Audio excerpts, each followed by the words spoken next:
ચલો નેક્સ્ટ દાખલો છે સ્વાધ્યાયનો 15.12. પહેલું 15.11 વડે જે હમણાં આગળ આપણે દાખલો ભણ્યા એમાં જણાવેલ દોરી પરના તરંગ માટે દોરી પરના બધા બિંદુઓ એ એક સમાન આવૃત્તિ કળા કંપ વિસ્તારથી દોલનો કરતા હશે. દોલનો કરે છે તમારા ઉત્તર, મતલબ કે જે આગળનો જે આપણે દાખલો ભણ્યા એમાં જે આપણને સમીકરણ આપ્યું એમાં જેમ કહે છે કે જે દોરી પરના કણો જે છે એ દોલનો કરે તો એમની આવૃત્તિ કળા કે કંપ વિસ્તાર એ સમાન હશે. એટલે કોણ સમાન હશે અને કોણ અલગ હશે? તો ચલો એવું આપણે લખી શકીએ જવાબમાં કે નિસ્પંદ બિંદુ સિવાયના બધા બિંદુઓ માટે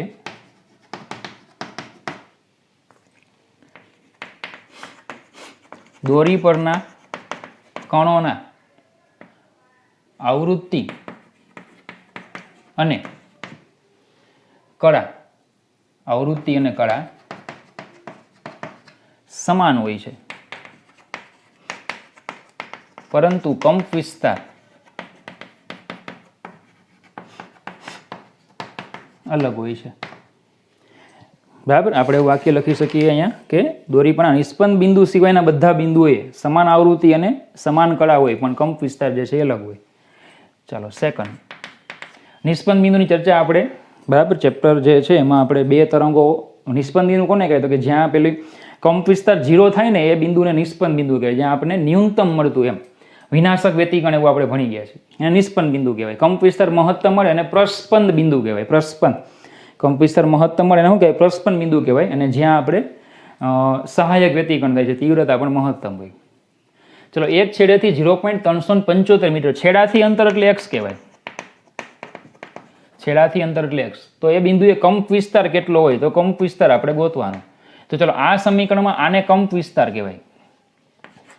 તો કંપ વિસ્તાર a of x 0.06 sin 2π/3x t સિવાયનું જે પદ આવે એ કંપ વિસ્તાર હોય. તો 0.06 sin 2π/3 ગુણ્યા 0.375 x ની જગ્યાએ 0.375 મૂકી દેવાના. તો 0.06 sin, ચલો આ જે છે એ આખું થઈ જશે અહીંયા 0.25 પાઈ. બરાબર, 0.06 sin. હવે ચલો આ રેડિયનમાં હોય તો એને અંશમાં ફેરવવું પડે તો 180/π વડે ગુણવું પડે. આ જે છે એ રેડિયનમાં હોય અને અંશમાં ફેરવવું હોય તો 180/π વડે ગુણી દો તો a of x equal to 0.06 sin.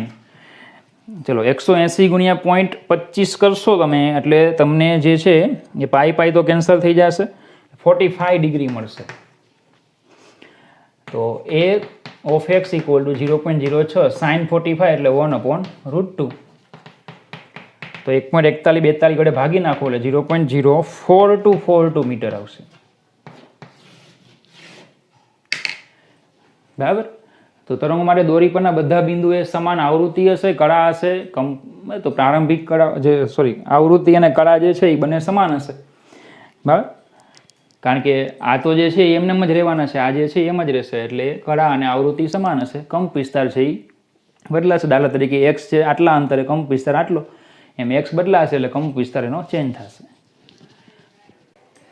ચાલો નેક્સ્ટ દાખલો છે સ્વાધ્યાયનો 15.13. એક સ્થિતિસ્થાપક તરંગનું સ્થાનાંતર લંબગત કે સંગત દર્શાવવા માટે x અને t માં કેટલાક વિધેયો નીચે તમને આપેલા છે, એટલે કેટલા સમીકરણો આપ્યા છે. આમાંથી કયું વિધેય પ્રગામી તરંગ છે, સ્થિત તરંગ છે કે એકેય તરંગ નથી એ કહેવાનું. ચલો પહેલું સાઇન અને કોસ બે અલગ અલગ છે એટલે પહેલું તરંગ તો સ્થિત તરંગ જ છે. ચલો આમાં સાઇન કે કોસ એકેય નથી, એનો મતલબ કે આ એકેય તરંગ નથી.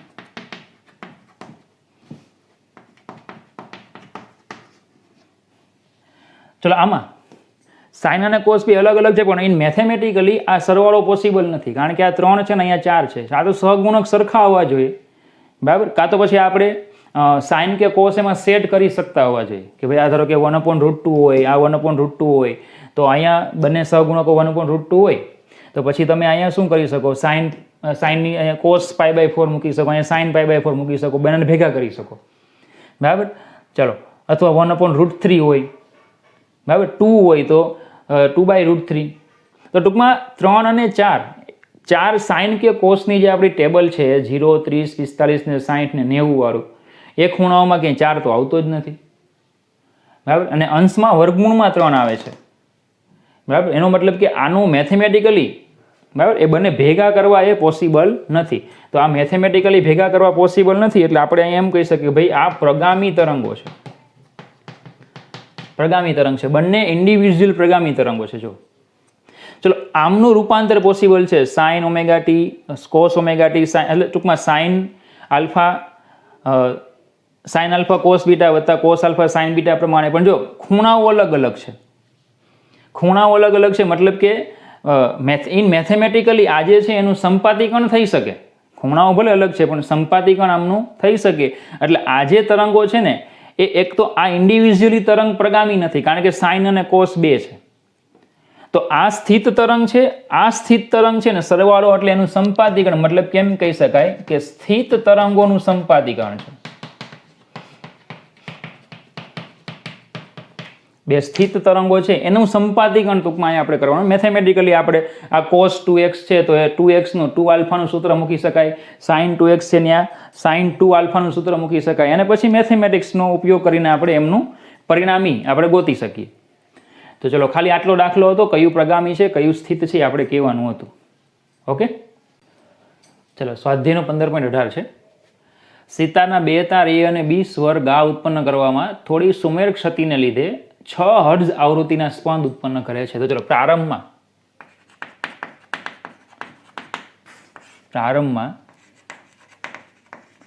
સ્પંદની આવૃત્તિ 6 હર્ટ્ઝ.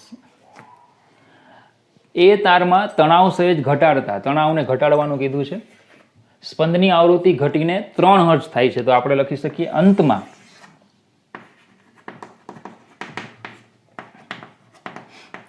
સ્પંદની આવૃત્તિ 3 હર્ટ્ઝ. જો એની મૂળ આવૃત્તિ 324 હર્ટ્ઝ હોય, એટલે કે FA 324 હર્ટ્ઝ હોય, તો B ની આવૃત્તિ કેટલી હશે? તો FB આપણે ગોતવાનું. ચલો આવો દાખલો આપણે ઉદાહરણમાં પણ કરેલો છે. ચલો અહીંયા 2 કિસ્સા લેવાના, FA માઇનસ FB બરાબર 6 અથવા FB માઇનસ FA બરાબર 6. ચલો એ મૂકી દઈએ, 324 માઇનસ FB બરાબર 6. અહીંયા આવશે FB માઇનસ 324 બરાબર 6.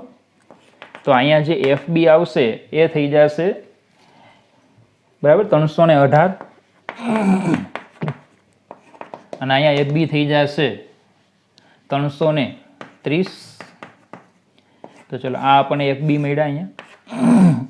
એટલે આવૃત્તિ કા 318 હોય ને કા 330 હોય. ચલો હવે અંતમાં શું કીધું હતું કે એની મૂળ આવૃત્તિ આટલી, એમાં તણાવ ઘટાડો તમે, એમાં એ તારમાં તણાવ ઘટાડવાનો છે, એટલે કે એની આવૃત્તિ બદલાઈ જશે. તો અહીંયા FA હતા એની જગ્યાએ F ડેશ એ માઇનસ FB બરાબર 6 અથવા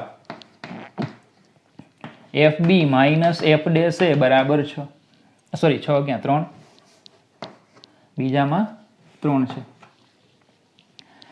બરાબર. ચાલો તો FB, ચલો આ જેવો કિસ્સો છે એ કિસ્સા પ્રમાણે FB 318 હતા, એટલે અહીંયા 318 બરાબર 3. તો F ડેશ એ જે છે 18, 19, 20 અને 21, 321 hertz F dash B, sorry F dash A. ચલો અહીંયા આ જે કિસ્સો હતો એ પ્રમાણે FB કેટલા આવ્યા? 330. તો જો અહીંયા 330 માઇનસ F ડેશ એ બરાબર 3, તો F ડેશ એ બરાબર 327. એટલે જે તે કિસ્સા પ્રમાણે એમાં કિંમત મૂકવાની. હવે એ જે છે એ તારમાં તણાવ સહેજ ઘટાડો, એ તારમાં તણાવ ઘટાડો તો એની આવૃત્તિ ઘટે.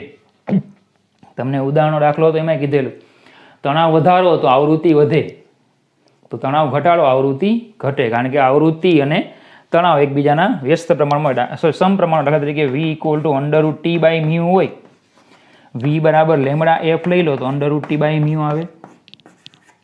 તો F ઇઝ પ્રપોઝનલ ટુ √T. તો તણાવ વધારો તો આવૃત્તિ વધે, તણાવ ઘટાડો તો આવૃત્તિ ઘટે. મતલબ કે એની બી જે છે એની જો મૂળ આવૃત્તિ એની મૂળ આવૃત્તિ 324 છે, તો તણાવ ઘટાડો તો આવૃત્તિ ઘટવી જોઈએ. તો 324 હોય તો કેટલી થવી જોઈએ? 321. પેલી તો વધે છે એટલે આ ન હોય.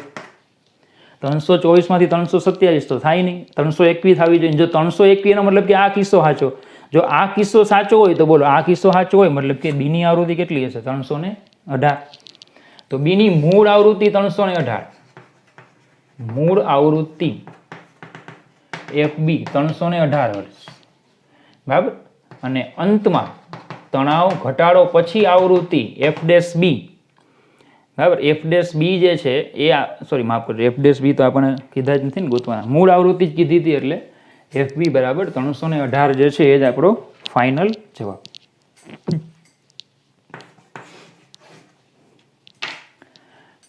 ઓકે, તો ઉદાહરણમાં જેવો દાખલો આપણે ગણ્યો છે કે એની જેવો જ દાખલો છે. ઓકે, ચાલો નેક્સ્ટ દાખલો છે વાક્યોનો દાખલો છે, ગુજરાતી વાળો. સ્વાધ્યાયનો 15.19 સમજાવો શા માટે અથવા કેવી રીતે. એમ ધ્વનિ તરંગોના સ્થાનાંતરનું નિષ્પન્ન બિંદુ એ દબાણનું પ્રસ્પન્ન બિંદુ છે. નિષ્પન્ન બિંદુ એટલે જ્યાં કંપ વિસ્તાર 0 અને નિષ્પન્ન બિંદુ કહેવાય. પ્રસ્પન્ન બિંદુ એટલે કંપ વિસ્તાર મહત્તમ અને પ્રસ્પન્ન બિંદુ કહેવાય. તો ધ્વનિ તરંગોમાં એમ કે છે સ્થાનાંતરનું જે નિષ્પન્ન બિંદુ હશે ત્યાં દબાણનું પ્રસ્પન્ન હશે. સીધી વાત છે, ધ્વનિ તરંગો પ્રસરણ પામે તો સંઘન વિઘનનથી પ્રસરણ પામે, બરાબર.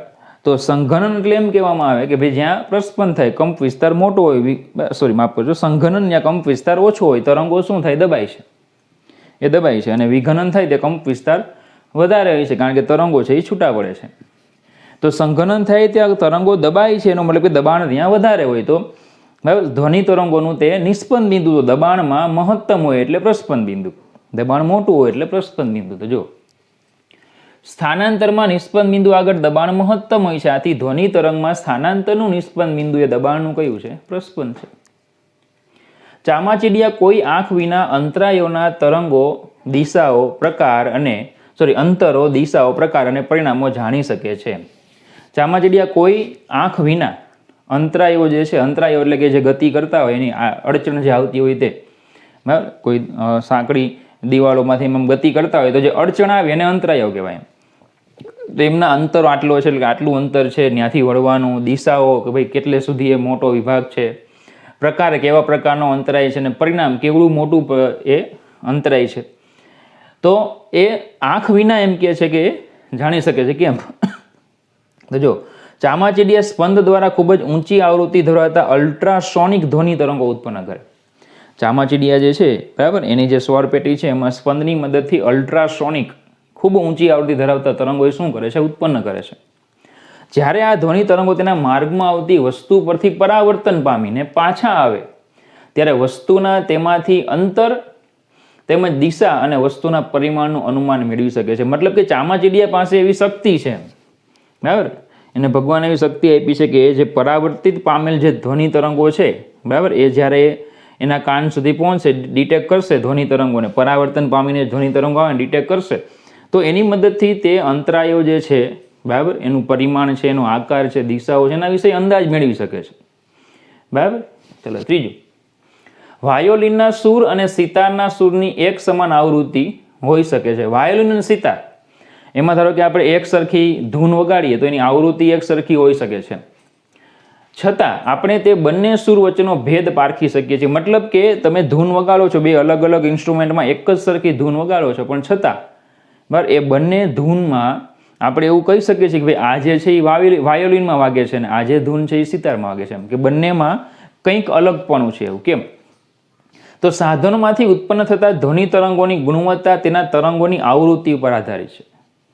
વાયોલિન અને સિતારમાંથી ઉત્પન્ન થતા ધ્વનિના ઓવરટોનની સંખ્યા જુદી જુદી હોવાથી, ઓવરટોન એટલે સંપાતીકરણ જે થાય છે, સંખ્યા અલગ અલગ હોય કે ભાઈ 2 તરંગો સંપાત થાય, 3 તરંગો સંપાત થાય છે, કેટલા તરંગો સંપાત થાય તો કેટલી વખત સંપાત થાય, બરાબર. સંપાતીકરણ થાય, ઓવરટોન એટલે કે 2 તરંગો સંપાત થાય ને આ જે નિષ્પન્ન બિંદુ બને તે, તો કેટલી વખત સંપાત થાય છે, આવા નિષ્પન્ન બિંદુઓ કેટલા આવે છે, એ બંનેમાં અલગ અલગ હોય છે, સંખ્યા કેવી અલગ અલગ હોય. તેથી બંનેના સૂર વચ્ચેનો ભેદ આપણે પારખી શકીએ છીએ. એમાં જે ઓવરટોન રચાશે એની સંખ્યા બંનેમાં કેવી હોય છે? અલગ અલગ હોય છે, અને આથી આપણે બંને તરંગો વચ્ચે ભેદ પારખી શકીએ છીએ. તો આ ગુજરાતી પ્રકારનો દાખલો હતો, બરાબર. આવા વાક્યો જે છે એ તમારે લખવાના છે. ચાલો નેક્સ્ટ દાખલો છે સ્વાધ્યાયનો 15.4. V બરાબર ગેમા P બાય રોનો ઉપયોગ કરી સમજાવો કે શા માટે વાયુમાં ધ્વનિની ઝડપ દબાણ પર આધારિત નથી, તાપમાન સાથે વધે છે અને આર્દ્રતા એટલે કે ભેજ સાથે પણ વધે છે. ચલો પહેલાં તો V બરાબર under root gamma P by rho, આપણે લાપ્લાસનો સુધારો એવું ભણી ગયા, તેમાં સૂત્ર આપણે ભણી ગયા. હવે આદર્શ વાયુ અવસ્થા સમીકરણ પીવી બરાબર મ્યુ આરટી, હું મ્યુ 1 મોલ લઈ લઉં તો પીવી બરાબર આરટી, તો વી બરાબર આરટી બાય પી, સોરી માફ કરજો, પી બરાબર આરટી બાય વી. અહીંયા કિંમત મૂકી દઈએ આની પીની જગ્યાએ, તો વી બરાબર under root gamma RT by rho V, ઘનતા ગુણ્યા કદ એટલે દળ, ગેમા આરટી બાય એમ, બરાબર, જ્યાં એમ બરાબર વાયુનો અણુભાર. કારણ કે આ 1 મોલ આપણે દળ લીધું તો 1 મોલ વાયુની ઘનતા અને 1 મોલ વાયુનું કદ એટલે 1 મોલ વાયુનું દળ અને 1 મોલ વાયુનું દળ એટલે વાયુનો અણુભાર. ચાલો હવે પહેલું જે છે તે લઈએ. દબાણ પર આધારિત નથી એમ. ચલો હવે પહેલા તો વી બરાબર under root gamma P by rho જે સૂત્ર આપણું છે, વી બરાબર under root gamma P by rho છે, બરાબર. અને બીજું જે આપણે તાપમાનવાળું સૂત્ર ભણી ગયા under root gamma RT by rho V.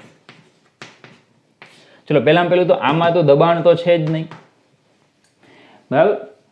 R અચળ, ગેમા અચળ, ઘનતા અચળ હોય, કદ અચળ હોય, તો પછી એનો મતલબ કે તાપમાન વી પ્રપોઝનલ ટુ રૂટ ટી આવે. પણ જો અચળ તાપમાન આપણે રાખીએ, અચળ તાપમાને જો દબાણ વધે તો ઘનતા જે છે એ પણ વધે છે. અચળ તાપમાને જો દબાણ તમે વધારો તો વાયુની ઘનતા પણ વધે છે. આપણે થિયરીના સેક્શનમાં આગળ ભણી ગયા છીએ. દબાણ વધે તેમ વાયુની ઘનતા કેવી થાય છે? વધે છે. બરાબર, સમપ્રમાણમાં બદલાય છે. એનો મતલબ કે પી પ્રપોઝનલ ટુ રો, તો એનો મતલબ કે P by rho equal to અચળ. તો જો તાપમાન અચળ રાખો, આર્દ્રતા અચળ હોય, વાતાવરણમાં ભેજનું પ્રમાણ અચળ હોય, તો દબાણના સમપ્રમાણમાં શું થાય? ઘનતા બદલાય છે. પરિણામે પી બાય રો અચળ બને છે. અને પી બાય રો અચળ બને તો વાયુનો જે વેગ છે એ દબાણથી સ્વતંત્ર છે. વેગ જે છે એ દબાણથી કેવો થાય? સ્વતંત્ર. બરાબર. ચલો, દબાણ વધે એટલે ઘનતા વધે. તમને આગળ મેં સમજાવ્યું છે કે દબાણ વધે તો કદ ઘટે, ઘનતા બરાબર દળ ભાગ્યા કદ. જો દળ અચળ રહેતું હોય તો કદ ઘટે તો ઘનતા વધે, તો દબાણ વધે તો ઘનતા વધે. તો જો તાપમાન અને આર્દ્રતા અચળ હોય તો વાયુનો વેગ દબાણથી સ્વતંત્ર છે, એવું સાબિત થઈ જાય. બીજું કે તાપમાન સાથે વધે છે તો આપણે કીધું છે ટી પ્રપોઝનલ વી પ્રપોઝનલ ટુ રૂટ ટી, તો નિરપેક્ષ તાપમાનના વર્ગમૂળના સમપ્રમાણમાં છે. તાપમાન વધશે તો વેગ વધવાનો જ છે. ચાલો સી, આર્દ્રતા સાથે વધે. હવે સમજો આર્દ્રતા એટલે શું? ધારો કે આપણે અહીંયા જે છે ને એક સૂકી હવા લઈએ અને અહીંયા હું ભેજવાળી લઉં. ભેજવાળી હવામાં શું હોય? કંઈક પાણીના ઝાકળ બિંદુઓ હોય. આની ઘનતા ρ1 કહી દે, આની ઘનતા ρ2 કહી દે, તો આમાં હવાની ઘનતા કોની વધારે? તો હવાની ઘનતા કોની વધારે? તો કે સૂકી હવાની ઘનતા વધારે. કારણ કે સૂકી હવામાં બધા હવાના અણુ હોય તો હવાની ઘનતા એટલે હવાનું દળ ભાગ્યા હવાનું કદ. તો બધા હવાના અણુઓ જ લેવાના, બધા હવાના અણુઓ ભાગ્યા કદ.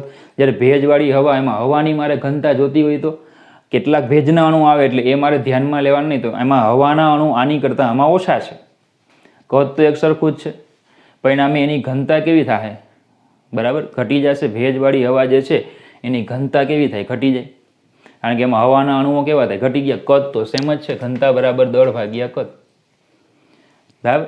અને જો ઘનતા જો વધે તો પછી વી બરાબર under root gamma P by rho. ઘનતા વધે તો વાયુનો વેગ કેવો થાય? બરાબર, ઘટવાનો. સોરી માફ કરજો, ભેજવાળી આર્દ્રતા સાથે વધે ને તો જેમ, બરાબર, આ ભેજનું પ્રમાણ જેમ વધશે તેમ આ હવાની ઘનતા ઘટતી જશે ને પરિણામે એમાં વેગ કેવો થશે? વધતો જશે. જેમ પેલામાં ભેજનું પ્રમાણ વધશે તેમ જે એના હવાના પર્ટિક્યુલર હવાના અણુઓ છે એની ઘનતા ઘટતી જાય, સંખ્યા ઘટતી જશે અને પરિણામે શું થશે? વેગમાં વધારો થાય. તમે ઘણી વખત જોયું, આવો અનુભવ પણ કરી શકો કે ધારો કે દૂરથી કોઈ અવાજ આવતો હોય, દૂરથી, બરાબર, તો સવારનો સમય હોય ને એ ભેજવાળો સમય હોય તો એમાં વાયુનો વેગ વધારે હોય, તમને દૂર સુધી સંભળાય.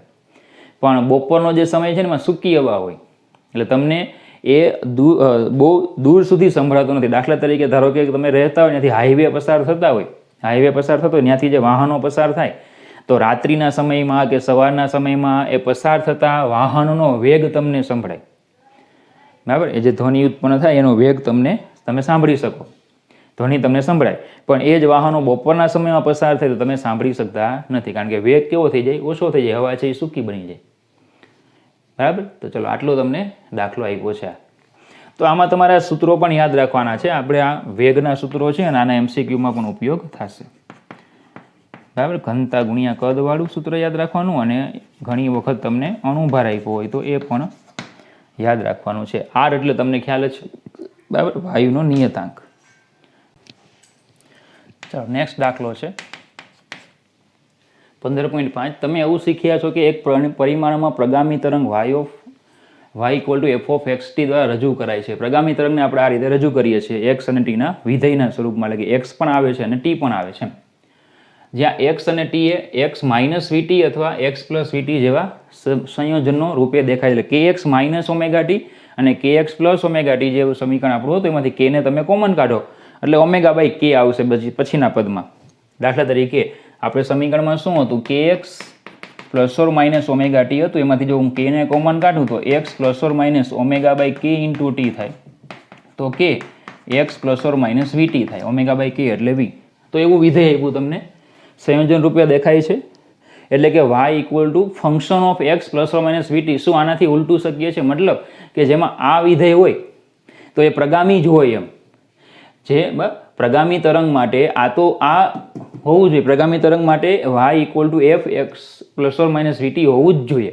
તો જેના માટે આ હોય એ પ્રગામી હોય જ, એમ, બરાબર. તો જો y = f(x ± vt) એવું હોય આપણી પાસે, y, બરાબર, પ્રગામી તરંગને રજૂ કરે છે, આવું આપણી પાસે છે, તો આ પ્રગામી તરંગને રજૂ કરે છે.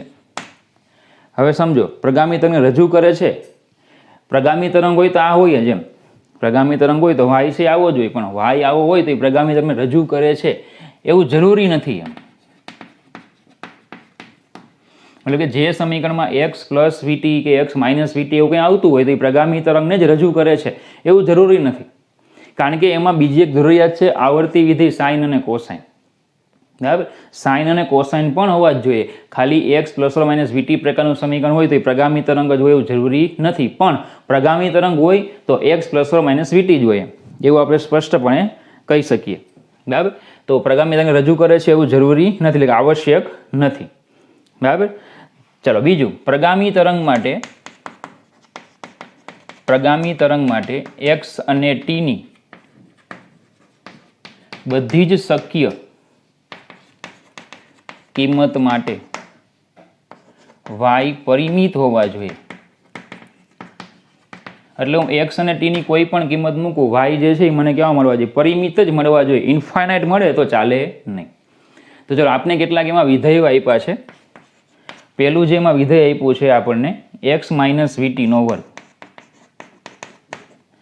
તો ચલો આમાં y બરાબર ટૂંકમાં આવું આપ્યું છે આપણને x - vt જે છે એનો વર્ગ. હવે જો હું આમાં x = 0 અને t = 0 મૂકું તો આ y = 0, 0 એટલે પરિમિત. તો આવું વિધેય છે એ તરંગને રજૂ કરી શકે. બીજું આપ્યું છે આપણને log x + vt ના છેદમાં x0. તો ચલો y આપણને આપ્યા છે y = log x + vt ના છેદમાં x0. ચલો આ સમીકરણમાં x = 0 અને t = 0 મૂકો એટલે આ log 0 થાય, અને log 0 એટલે ઇન્ફાઇનાઇટ. ઇન્ફાઇનાઇટ એટલે કે આ વિધેય પ્રગામી તરંગને રજૂ કરી શકે નહીં. પરિમિત આવવું જોઈએ. કેવું આવવું જોઈએ? પરિમિત. c આપ્યું છે x + vt. ચલો મતલબ કે y = 1/x + vt આપેલા છે. આમાં x = 0 અને t = 0 મૂકો એટલે y = ઇન્ફાઇનાઇટ થાય. ઇન્ફાઇનાઇટ થાય એટલે કે આ, બરાબર, પ્રગામી તરંગને રજૂ કરી શકતું નથી. તો b અને c છે એ પ્રગામી તરંગને રજૂ કરી શકતા નથી, જ્યારે એ જે છે એ રજૂ કરી શકે એવું આપણે કહી શકીએ. ચલો સ્વાધ્યાયનો 15.26. ભૂકંપ પૃથ્વીની અંદરના ભાગમાં ધ્વનિ તરંગો ઉત્પન્ન કરે છે. ભૂકંપ થાય, ધરતીકંપ થાય એટલે પૃથ્વીની અંદરના ભાગમાં ધ્વનિ તરંગ ઉત્પન્ન થાય. વાયુ કરતાં જુદી બાબત એ છે કે પૃથ્વી લંબગત એસ અને સંગત પી એમ બે તરંગો ઉત્પન્ન કરે છે. મતલબ કે પૃથ્વીમાં જે ધ્વનિ તરંગો ઉત્પન્ન થશે એમાં બે પ્રકારના તરંગો આવશે, લંબગતે આવશે અને સંગત પણ આવશે. બરાબર. એસ તરંગની લાક્ષણિક ઝડપ 4 કિલોમીટર પ્રતિ સેકન્ડ છે, એટલે આપણે એને VS કહી દઈએ. એસ એટલે સેકન્ડરી, એની ઝડપ છે 4 કિલોમીટર સેકન્ડ ઇનવર્સ, અને પી તરંગ જે છે એની ઝડપ છે 8 કિલોમીટર સેકન્ડ ઇનવર્સ. સિસ્મોગ્રાફ ભૂકંપથી આવતા એસ અને પી તરંગોને નોંધે છે. સિસ્મોગ્રાફ, તો આ તમારે શબ્દ યાદ રાખવો છે. ધરતીકંપની કેટલી તીવ્રતા છે, એમ ધરતીકંપ જે છે કેટલી તીવ્રતા છે અને ક્યાં ઉદ્ગમ છે એ માપવા માટે સિસ્મોગ્રાફ નામના સાધનનો ઉપયોગ થાય. આવતા સિસ્મોગ્રાફ ભૂકંપથી આવતા એસ અને પી તરંગોને નોંધે છે. એક ભૂકંપમાં પ્રથમ એસ તરંગ કરતાં 4 મિનિટ વહેલું આવે છે. સીધી વાત છે, પી તરંગનો વેગ વધારે છે, એસ તરંગનો વેગ ઓછો, તો પહેલાં કોણ આવશે? પી તરંગ. તો પી તરંગ એસ તરંગ કરતાં 4 મિનિટ વહેલું આવે છે. મતલબ કે ધારો કે પી તરંગને પહોંચવાનો સમય જો હું ટી કહી દઉં તો એસ તરંગ 4 મિનિટ પછી આવે. મતલબ કે એનો સમય કેટલો થાય? 4 મિનિટ વધારે લાગે.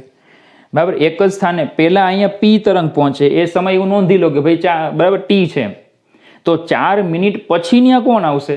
એસ. મતલબ કે એને સમય કેટલો લાગ્યો હોય? ટી પ્લસ 4 મિનિટ થાય. બરાબર. ચાલો, તરંગો સુરેખામાં ગતિ કરતા ધારી લઈએ તો ભૂકંપ કેટલા અંતરે થયો હશે તે શોધો. હવે સીધી વાત છે, જો ભૂકંપ તો એક જ સ્થાને થવાનો છે, આ ભૂકંપનો ઉદ્ગમ છે, અહીંયા સિસ્મોગ્રાફ છે. હવે પેલું પી તરંગ આવે છે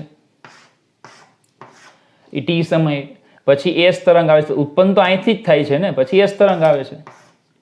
અંતર તો બે સરખું જ કાપે, ડી જેટલું. ઉત્પન્ન તો એક જ જગ્યાએથી થાય.